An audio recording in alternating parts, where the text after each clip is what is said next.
Well, good afternoon to everyone. I have a few thoughts about the trip, and then I'm happy to answer your questions.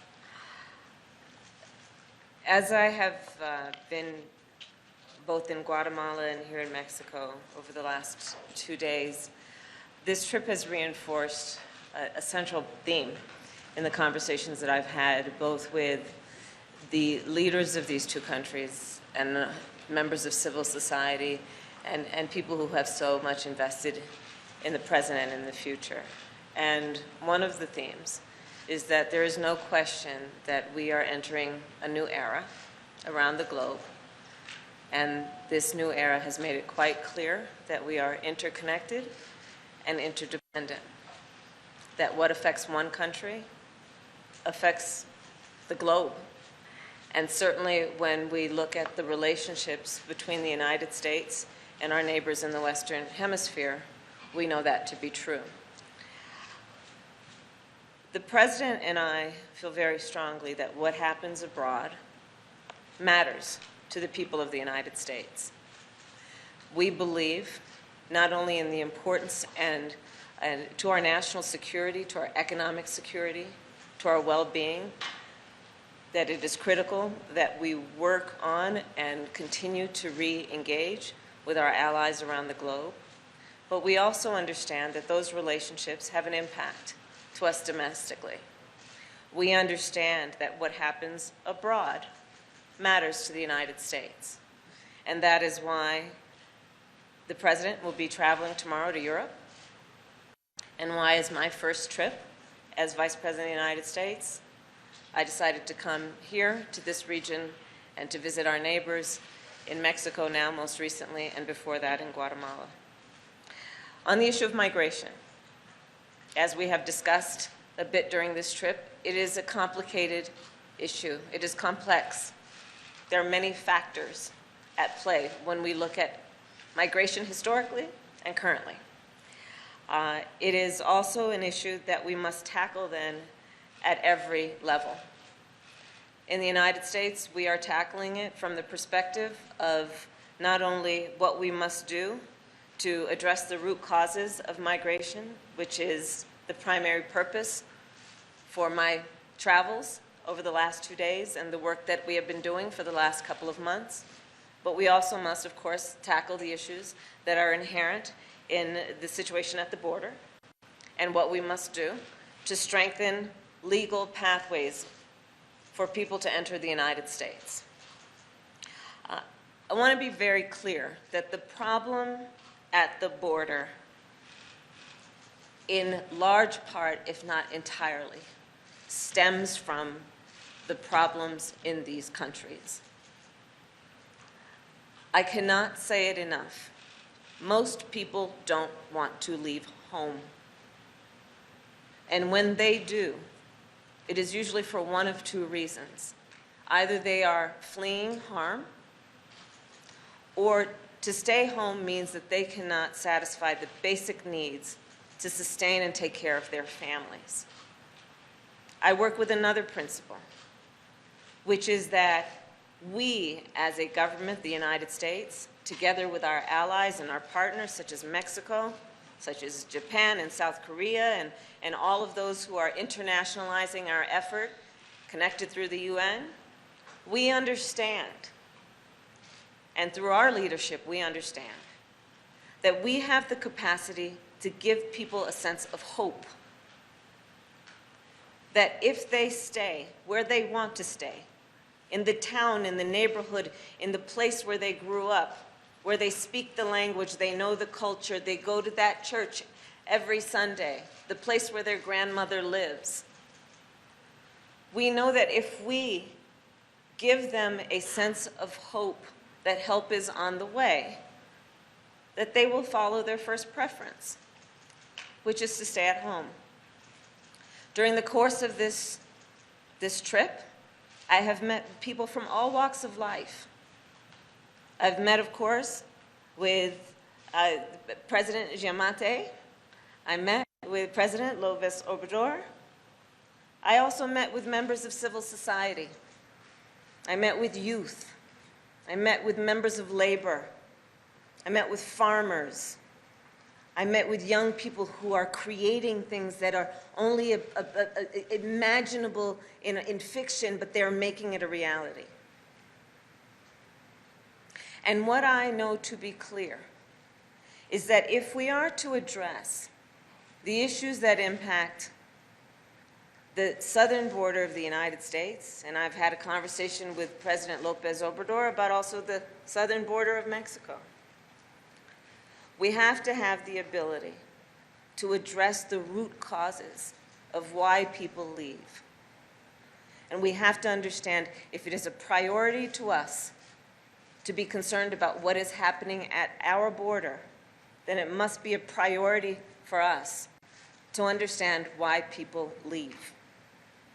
And the reality is that most people, when they leave, they don't want to leave, and most want to go back. So that is the spirit with which we approach these issues. I also believe that if you want to fix a problem, you have to go to where the problem exists. If you want to address the needs of a people, you must meet those people. You must spend time with those people. Because the only way we can actually fix the problem is to understand the problem. And that is another reason for this trip over the last couple of days, and for the work that we have been doing for the last couple of months, to meet with people who range from CEOs in some of the largest corporations of the United States about what they can do to participate in a public-private partnership to create economic resources and possibilities for people in this region. Over the last couple of months, we have convened some of the largest philanthropic organizations in the United States who are all international in their footprint to see how they can extend the work they do in partnership with the United States government and the other friends we are bringing to the table. Over the last couple of months, we have brought together civil society leaders, both in the United States and those of Guatemala. And I was privileged to be able to meet with them after our first meeting that was virtual, in person yesterday. The work we are doing includes reaching out through our UN ambassador, Linda Thomas-Greenfield, to the United Nations, to solicit support and contributions from our friends around the globe, to renew their focus on this region of the country, understanding the needs that exist here, but also the capacity. What has become clear to me during the course of this meeting and this trip is something I already knew but has been reinforced, which we all understand. People have pride in the place they're from. People have pride in the place they're from.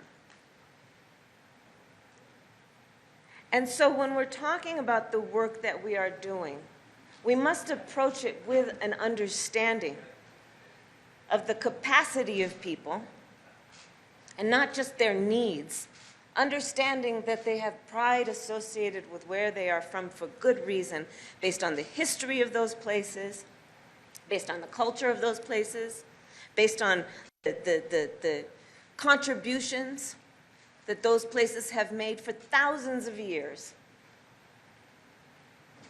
So this is the work that we have been doing. I'm proud to report that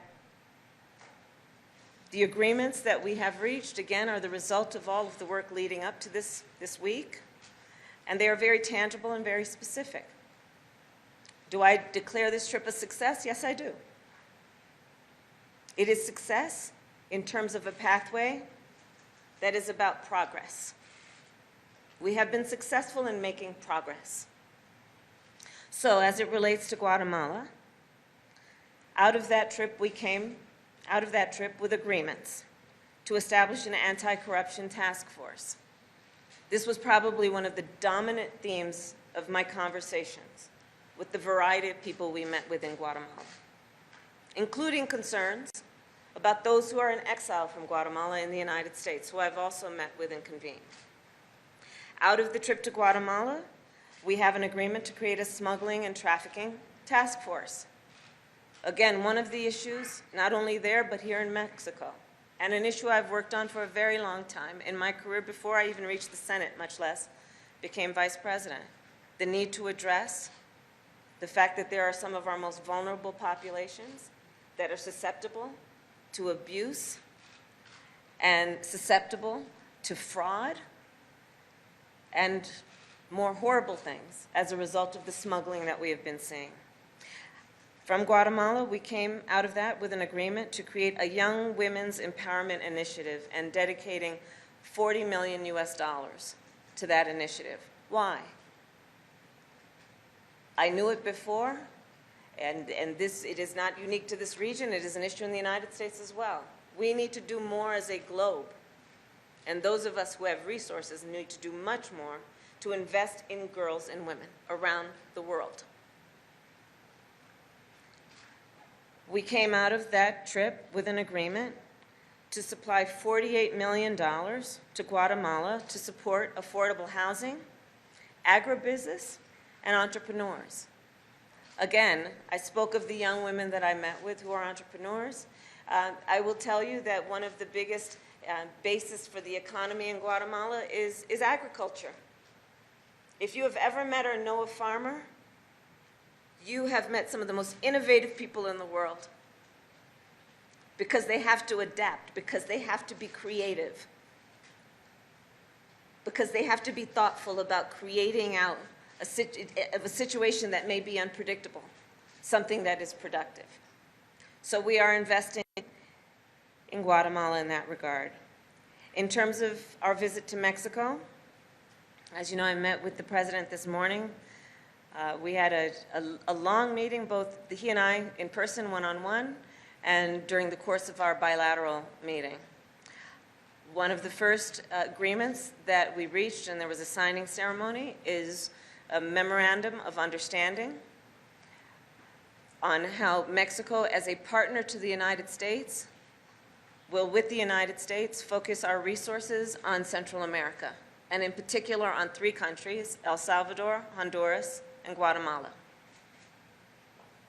where we understand the capacity that the United States and one of its closest neighbors, I joke, our first cousin, our Canadians are also our first cousin, how we can work together with the resources that we collectively have in this region to focus on Central America. We came out of the bilateral today with the President of Mexico and his leading cabinet members with an understanding about what we are going to do in terms of an economic dialogue, which is going to include top members of the United States cabinet, working together with top leaders in Mexico to see how we can expand our economic relationship, understanding, again, the interdependence and the interconnection between the United States and Mexico when it comes to our economies. We have seen over the course of history that there is a direct relationship. When one is doing well, the other is doing well. In fact, with pride, I shared that OECD just recently announced that the United States is going to see an increase in our GDP of 6.9%, which will be the greatest growth that we've experienced in 40 years. We believe this prosperity will be shared just by the nature of it and can be shared with our neighbors, and in particular, our closest neighbors. We talked about agreements around security. Again, the point about smuggling, but also the trafficking of guns, the trafficking of drugs. We had a specific conversation about fentanyl and the need for security around the ports in Mexico, which the president is working on. Understanding in large part it comes from China, enters through Mexico, and goes north to the United States. And for those who are in the United States press, you know the damage it has done when it turns into opioids and the havoc it has caused in our country, the interconnection and the interdependency. We came out of our meeting today also declaring and announcing today $130 million that we are going to dedicate to the labor reform movement here in Mexico. President Joe Biden and I are proud of the fact that we will be the most pro-union administration we've seen. In that way, we see an alignment with the leadership in Mexico. And so we took a meeting today, and I took a meeting with leading labor activists and professionals, lawyers, and people who are organizing people on the ground to talk about how we can support, understanding, again, the interconnection that we have between the United States and Mexico when it comes to our labor force. So this is some of the work that we have done. The issues that are long-standing, by virtue of the nature of them, are never going to be solved overnight. But it is important that we make progress.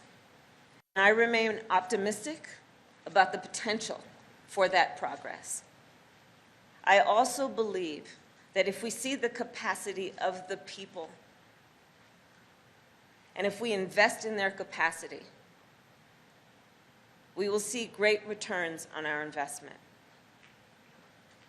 So with that, thank you all, and I'm happy to take questions. Thank you. Our first question will come from Jeremy Diamond at CNN.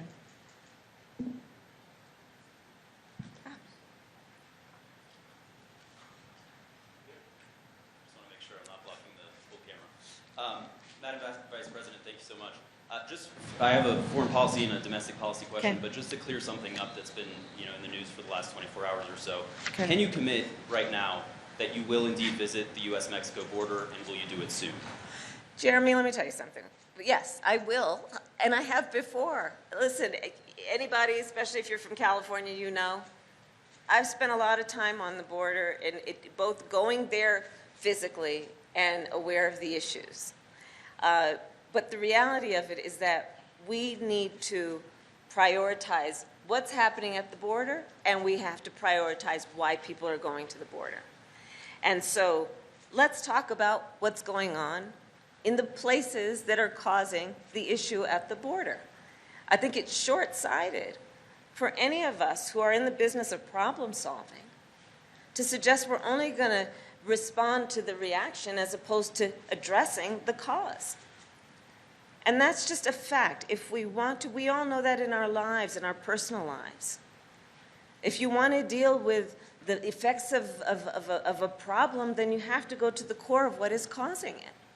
And so that is the approach we are taking. When the president asked me to deal with this issue, it was about addressing the root causes of migration. And the root causes are based on the problems and the challenges that people are facing in countries like Guatemala, which is why I was there and why I've spent time there. Thank you for that. You said repeatedly in Guatemala that you wanted to provide a message of hope. Yeah. But you also came with a warning. You said, do not come. And you warned that would-be migrants would be turned away at the border. Why did you feel it was important to relay that message while in Guatemala? And are you worried that it may have drowned out your message of hope? And then on the domestic policy front, Senator Joe Manchin has said that he opposes the For the People Act and that he, quote, will not vote to weaken or eliminate the filibuster. Given Senator Manchin's position on that and the current makeup of the Senate, what is your vehicle for moving forward on voting rights in Congress? And is it time for you to perhaps look outside of Congress for progress on that issue? Thank you. I know our capacity to give people hope in that region, and particularly those three countries in Central America. And I have no question in my mind that the work that we have done, including the agreements that I've announced today, much less what will come of those agreements in terms of the work ahead, is going to have a very positive impact. It may not be evidenced overnight, but it will have a positive impact.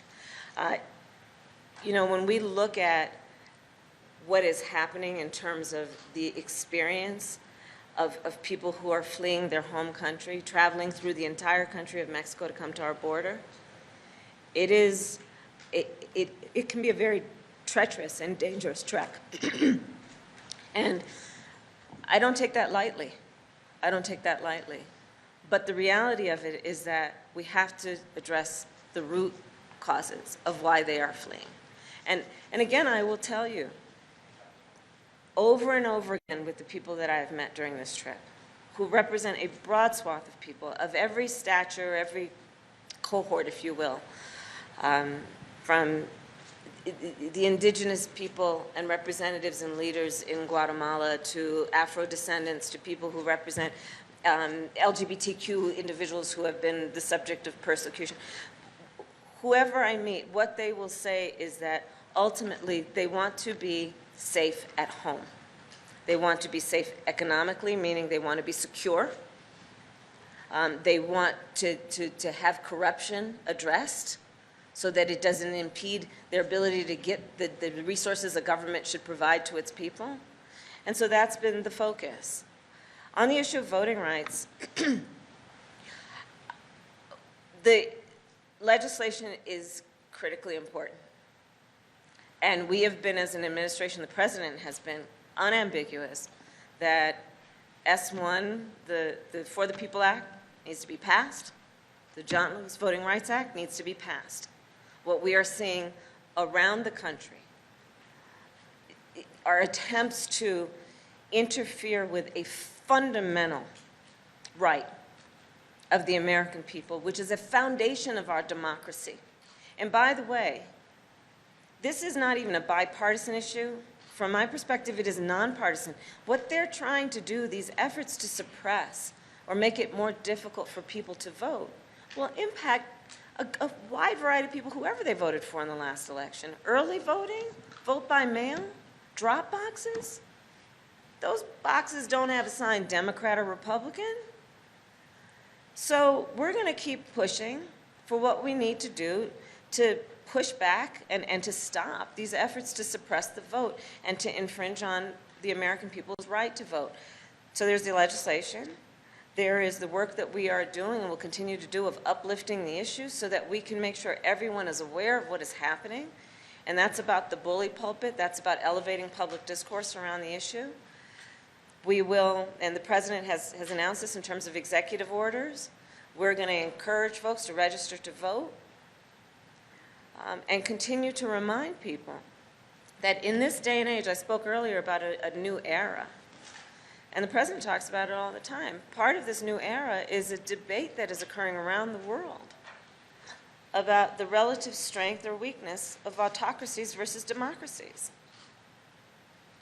That's real. And one of America's strengths has always been that we can hold ourselves out in the world and then hopefully travel to places where we have some level of respect because we say that we are a democracy and we are true to our democratic values. And again, one of the most fundamental of them, free and fair elections. People have the right to vote, and it is unimpeded. So there's a lot at stake on this issue that is about the legislation, but it is also about fundamental rights. And so we're not giving up.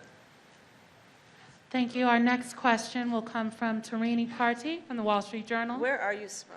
I'm in the back, ma'am. Okay. There you are. Oh. Vice President Harris, in your conversations on the Strip, have you made any commitments to expanding legal pathways for migrants, including work permits, or for asylum seekers to apply from their home countries? And related to that, did you come to any agreements with President López Obrador on Mexico taking back more asylum-seeking families who are turned away from the U.S. on the basis of Title 42? So we had discussions that were about the need, for example, to re-examine travel restrictions. And there was an announcement after my meeting with President López Obrador that you may be aware of, where we are setting up a working group to actually address that and figure out how we can move forward in that regard. There was a discussion about also what Mexico will do in terms of increasing its temporary work visas for people entering Mexico through its southern border. There were no promises made or any commitments, but we did have the discussion.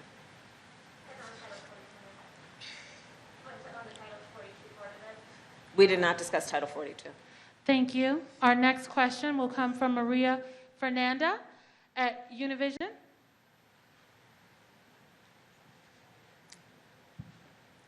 Thank you, Madam Vice President. For me, it's an honor because I actually got to vote for the first time as a nationalized citizen, and I voted for you. So my question is, what would you say to these women, those mothers and also women of color on both sides of the border, farmers, many of them who I see every day, as a message of hope, but also as what will you do for them in the next coming years? That's a great question, and thank you. It was actually the subject of both days and a priority for me to convene women leaders to talk about exactly this issue. And again, this is not unique to any one region. We can look around the world and see that there is still so much work to be done to fight for the equality of women, to fight against the disparities that exist in every sector, be it education or the economy.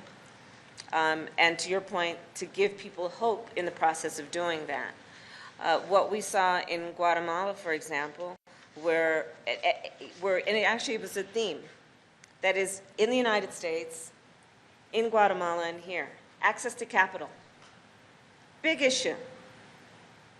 Are women given equal access to capital, to the financial resources they need to invest in their own entrepreneurship in a way that they can achieve economic health and success? It's an issue that we have discussed in the United States. In fact, I'm working on this as it relates to our CDFIs, our community banks, but it is an issue here as well. So the work that we are doing in terms of our young women empowerment, which, young women of every age in Guatemala, is about a number of things, including looking at the issue of access to capital. The conversations that I had there included that women, if they don't have collateral, were not given a loan, but because of certain customs and the way things work out, they may not have title to the collateral that otherwise would be the basis of the loan. There were discussions about the interest rates that are being charged. Here we talked, just in this room, with women entrepreneurs about a very similar issue and what we can do to also use technology to get direct relationships with these women and connect them with financing institutions. This is some of the work that I've been doing in convening the CEOs in the US, including folks like MasterCard and Microsoft, who are interested in growing the capacity in terms of their digital health of these women so that we can do online banking. It's called fintech, right? Financial in technology. I will also say that in my experience, having done this work for many years, there's a direct connection between that and what we see in terms of violence against women. So it is a fact that a woman will endure almost any abuse if it means making sure her children are fed and there's a roof over their head.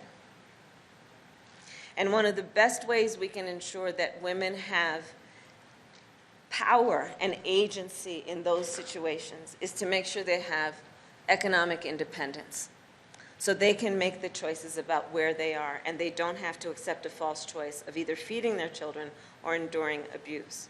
And so when we look around the world, we know that that is true, and that these issues are connected. And so let's see the interconnection, because part of the focus for us in this region is about violence. We talk about safety and security. Well, when we do that, let's also always remember the violence against women and children, and usually disproportionately so. And so there are many avenues through which we can address that, and economic empowerment is one of them. So thank you for that question. Our next question will come from Monica Alba at NBC. Madam Vice President, yesterday you said you didn't want to focus on grand gestures as it related to potentially visiting the U.S.-Mexico border, and today, just now, you've stated more definitively that you will be going. So can you help us understand how this trip in particular to Guatemala and Mexico helped shift your thinking on that position in particular? And now that you've seen the root causes of migration and where that journey begins for many, how soon will you go to see where it ends for many of them as well? The issue of root causes is not going to be solved in one trip that took 2 days. This is an issue that is long-standing, is in many cases generational. It is not a new issue for the United States to feel the effects of those root causes on our shores. It is not new for us to experience that people will come to the United States if they are fleeing situations where they cannot feed their children. So this work is the work that must be done with a commitment to going deep and making a commitment over a period of time, knowing that nothing that we can do will address it overnight. So that is my perspective on this issue, and I am committed to doing what is necessary in the time that we have to deal with the complexities of this. It would do a disservice to the issue itself, the issue at the border. It would do a disservice to the issue itself if that is the issue that concerns some. To address the root causes as though it's something that can be dealt with overnight. That's my perspective. And our last question. I'm sorry, on the what? On the reunification task force report that the Biden administration put out, only 7 children separated by the Trump administration have been reunited with their families so far. 2,100 still are waiting. So I want to know if that came up in your conversations here, and if it's your sense that hundreds of these may never be reunited at this point, and will your administration potentially support those separated families to pursue a path to U.S. citizenship? I believe that was a cruel policy to separate children from their parents, and many of them very young children. And the president feels the same way, and we as an administration have made it a high priority to reunify those children with their parents. And the way that policy was carried out, when it was carried out, and now we're coming in after it happened, is we've got to locate people. We've got to find people, literally find people. And we cannot give up on that. And it's going to take a lot of work, but that work is worth it. And we'll continue to do it. We'll continue to do it. It's fine. And our last question will come from Tamara Keith at NPR. Oh, yeah, we'll hold it. I'll take the mask off. Hi. So many logistics. I wanted to ask you a little bit more about voting rights, because that is in your portfolio, and there's been a lot of news on it while you've been away. Yes. First, Senator Manchin saying it has to be bipartisan. Senator McConnell saying he won't support the John Lewis Voting Rights Act. So how do you move this forward? And also you mentioned the bully pulpit. Yeah. How are you going to use your bully pulpit on this particular issue? So, voting rights. Again, one of the most important pillars of a democracy, which is that a democracy is truly a democracy if all the people have the ability to participate. A democracy is its strongest when all the people have an opportunity to participate and access, in this case, to the polls. We are weaker as a democracy when we impede, interfere with, or suppress that right to vote. So it's important that we understand what's at play right now. And these laws that are being passed are so transparently going to have the effect of impeding, suppressing, and making it more difficult for people to vote.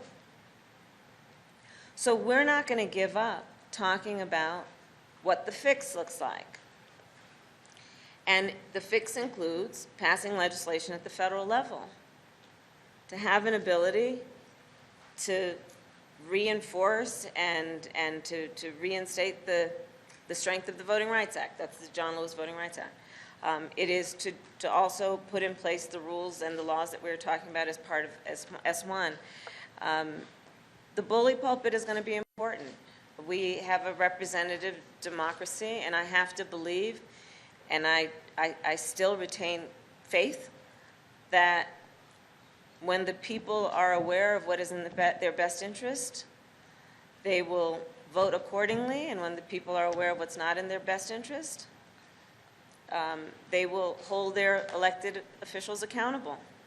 So using the bully pulpit in a way that helps people see what is happening in the midst of all of the priorities people have every day is going to be challenging, but it's going to be critically important. The power to convene. You know, there are folks who have been working on this for a long time. So yes, I most recently have taken a role of leadership for my administration, but I am acutely aware of the people who have been fighting this fight, you know, for generations, much less those who are current leaders and have been doing it for many years. So it's going to be about reinforcing the work that they have done, listening to them about what they believe is most effective in addressing the issue. There's a part of it that is grassroots, and it's going to be about organizing folks on the ground to make sure that people register to vote. We're going to have to be clear-eyed that if these laws continue to be passed, the fact is it's going to be more difficult for people to vote. And so we're going to have to try and, you know, let people know, hey, you may not have that drop box that you used last election may not be there. There may not be any within any distance that you can travel. So these are the other options you have. All of those things are on the table. We have to. I mean, honestly, the bottom line on this is that if we don't stand up for our democracy, I mean, what do we have left worth fighting for? Seriously. If we're looking at an era and an age where the threats to democratic values and principles are real, where people are saying democracy can't work, that it's not efficient, that it's not effective, I think most Americans, you know, when we raise our hand and place hand on chest and pledge allegiance, when we talk about patriotism, when we talk about pride, when we talk about the ideals, most of which we have yet to achieve but fight for, we understand that the fundamental right to vote is one of the highest ideals and measures of who we say we are. So let's be who we say we are. How about that? Thank you, everyone.